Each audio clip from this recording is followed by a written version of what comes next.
very last time we heard from the 5 characters who were JFK, Richard Nixon, Robert McNamara and Fidel Castro was in Black Ops 4 Zombies. But what happened to them? How did their story end? Did they survive? Did they die? And if so, how were they killed by the undead, the destruction of their universe? Each one of these characters is different in their own way, they have their own roles, however, they're all linked. John F. Kennedy, of course, was the President of the United States, Robert McNamara was the US Secretary of Defense, Richard Nixon was the Vice President, and Fidel Castro, the Prime Minister of Cuba. 4 unlikely characters trapped together in the Pentagon fighting off hordes of the undead. How did they come together and how did it end?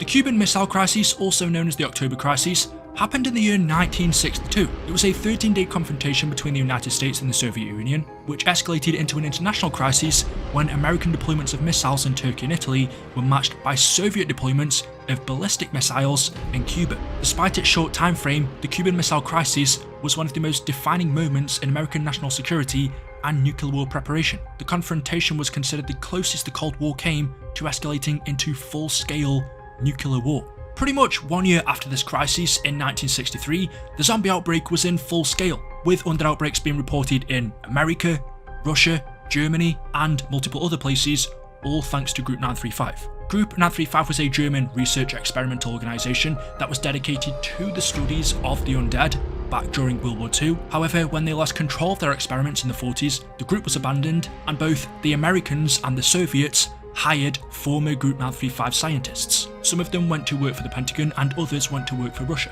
So, back to the 60s, 1 year after the Cuban Missile Crisis, both sides, the Americans and the Russians, formed groups using their own scientists along with ones they hired from Group 935 in an effort to replicate their work. One of the Group 935 scientists that the Russians hired was Harvey Yuri, who helped them to form the Ascension Group, and one of the scientists that the Pentagon hired was Dr. Schuster, who became a part of America's Broken Arrow Group. 2 other Russian scientists who also worked for the Ascension Group were Dr. Gersh and Yuri Zavosky. While working there, Gersh worked on Project Thunder, which was the creation of the Thunder Gun. Both Gersh and Yuri also worked on Project Mercury, which was the creation of the Gersh device, basically a portable teleporter of sorts. However, soon enough, things started to go wrong. Not only did the Russians take Group 935 scientists, but they also took a lot of their work. They retrieved some of Group 935's old teleporters, some of their old technology, and another item that they retrieved was a diary that belonged to another former Group 935 scientist, who was Dr. Edward Richtofen. Yuri found Richtofen's diary, he began reading it, and when he did, he began hearing voices in his head. Voices of the ether. And this particular voice that he was hearing was Samantha, who at this current time was inside of the MPD pyramid on the moon controlling the zombies. Yuri would talk to Samantha pretty much every day, and of course, doing this, he looked like a crazy person, and so when Gersh noticed Yuri was acting weird, he had him removed from Project Mercury and transferred him to Rocket Research. Yuri didn't like this, he thought sending monkeys into outer space was stupid and below him, and so realising she could use this to her advantage, over several days, Samantha began to manipulate Yuri and consumed his mind. She told him, "Don't listen to Gersh, listen to me, obey my orders, and resume working on the Gersh device." And that's exactly what Yuri did. He completed it, and then, obeying Samantha's wishes, Yuri tricked Gersh into activating it, which opened up a rift that absorbed Gersh and allowed Samantha to travel through. A day later, on November the 6th, 1963, as a result of this, Ultimus, who were at Kiener der Toten fighting the undead in Germany, took a lunar lander from that facility and used it to fly to Ascension, the Soviet cosmodrome. When they arrived here, Samantha, who, like I said, was in control of the undead, wanting to kill anything linked to Group 935, especially Richtofen, sent zombies to the Soviet cosmodrome to kill Richtofen and the crew. However, at this exact same time, on the same date, November 6, 1963, in America, JFK, Richard Nixon, Robert McNamara met with Fidel Castro in the Pentagon to talk about the aftermath of the Cuban Missile Crisis. Time and the world do not stand still. Change is the law of life, and those who look only to the past or the present are certain to miss the future. I said, are certain to miss the future. Oh no, I missed that. Prime Minister Castro, this missile crisis was the last straw. We almost blew ourselves up. Now, we invited you here today... In good faith. In good faith. To sort this thing out. And why is he here? He lost. As I always say, forgive your enemies, but remember their names. Now, gentlemen, as I like to think, in the long history of the world, that there are only a few generations. Sounds like someone breaking in. It's just a storm, Dick. Sit down.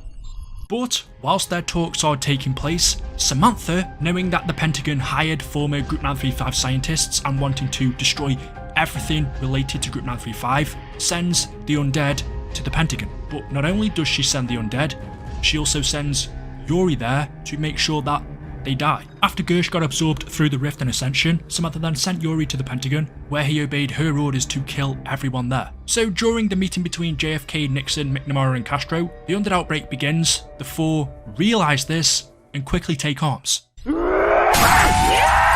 my God! It appears the Pentagon has been breached. Zombies. Gentlemen, at times like these, our capacity to retaliate must be, and has to be, massive to deter all forms of aggression. Gentlemen, lock and load. Viva la revolución! Any last words, Mr. President? Yes, Jack. Any superlative words of inspiration for our humble troops? Do not pray for easy lives, my friends. Pray to be stronger men. They fight off against the undead and Yuri. This went on at the exact same time as the outbreak in Ascension, and once Ultimus, who were fighting these zombies in Ascension, freed Gersh from the Casmian mechanism, he became trapped there after he was absorbed through the Gersh device. But once Ultimus freed him, he then sent them through a rift to their next destination, which meant the outbreak at the Pentagon ended, and all four characters survived. JFK and the crew lived. However, in an alternate timeline, because we know in our Call of Duty Zombies storyline there are multiple universes, meaning multiple outcomes, they weren't so lucky. This time when the zombie outbreak took place in the Pentagon, JFK, Richard Nixon and Fidel Castro all died as a result of the undead outbreak. The last of them left alive was McNamara, and, well, accepting his fate, knowing he was going to die, he hid in a closet and recorded his final message. This is Secretary of Defense Robert McNamara. I am transmitting on a secure channel in the most dire of circumstances. The Pentagon is under attack from an unknown enemy. As of this moment, I am safely ensconced inside a janitor's closet. Unfortunately, I fear the President and the VIPs may not have found similar safe haven.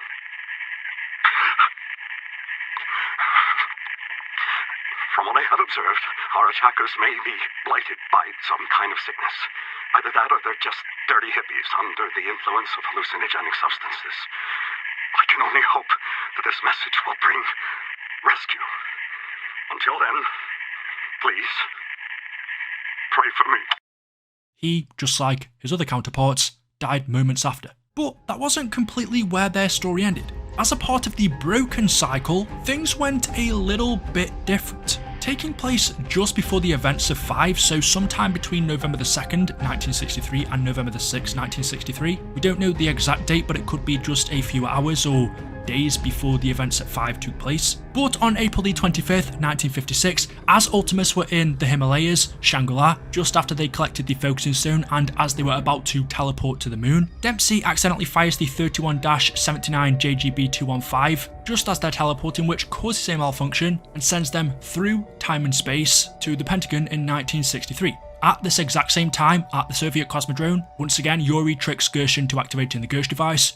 Gersh gets sucked through, which also allows Samantha to travel through. She then sends Yuri to the Pentagon, where when he arrives there, he unleashes the undead.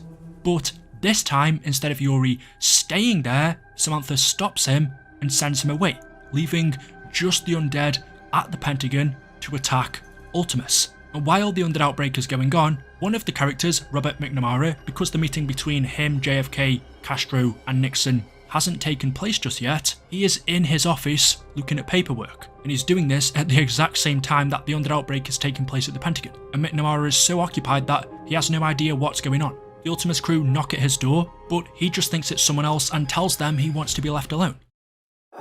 Whatever it is, it can wait. I specifically requested that I not be disturbed under any circumstances. This meeting is of paramount importance, and I must ensure every detail is planned to perfection. I'm sorry. Did I not make myself crystal clear? This meeting will literally, and I mean literally, change the course of history. Perhaps you're familiar with the term mutually assured destruction. Well, this meeting aims to render that concept obsolete. So I asked you nicely, leave me be! Why are you so damned persistent? What on earth could possibly be more important than my work? Oh, I know what it is. If this is about the broken server, we are aware of the issue, and we will have it fixed by Tuesday. So if there's nothing else, please, leave me in peace.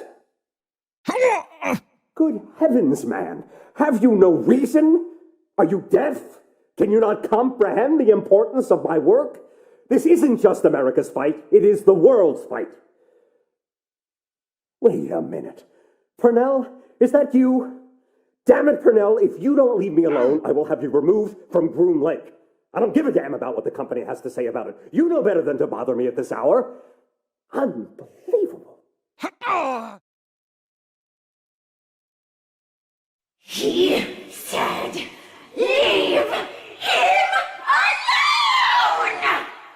Anyway, what happens to him along with JFK, Nixon and Castro after this, we don't know. Ultimus eventually leave the Pentagon and travel to Nevada, but what happened to Nixon and the rest, we don't know. Because it's a part of the broken cycle, there are multiple different outcomes. Either 5 still happens after, where they meet after the Cuban Missile Crisis and they're killed by the undead, or they survive. But considering that their survival was a part of the regular cycle, I would think them dying when Nixon hid in the closet would be the more likely outcome. The other certainty is, well, if they weren't killed by the undead as a part of this broken cycle, then they were sent to the Dark Ether when everything was banished there at the end of Tag Du Toten, where more than likely, just like everyone else in there, they died. But we have seen characters that have survived. So there we go. There are actually multiple endings for the 5 characters. In some instances, they die, and others, they survive. I also did a video on the fate of the transit characters, so if you want to check that out, I will leave the link to it down in the description. Let me know in the comment section below which set of characters you want to know about next in terms of their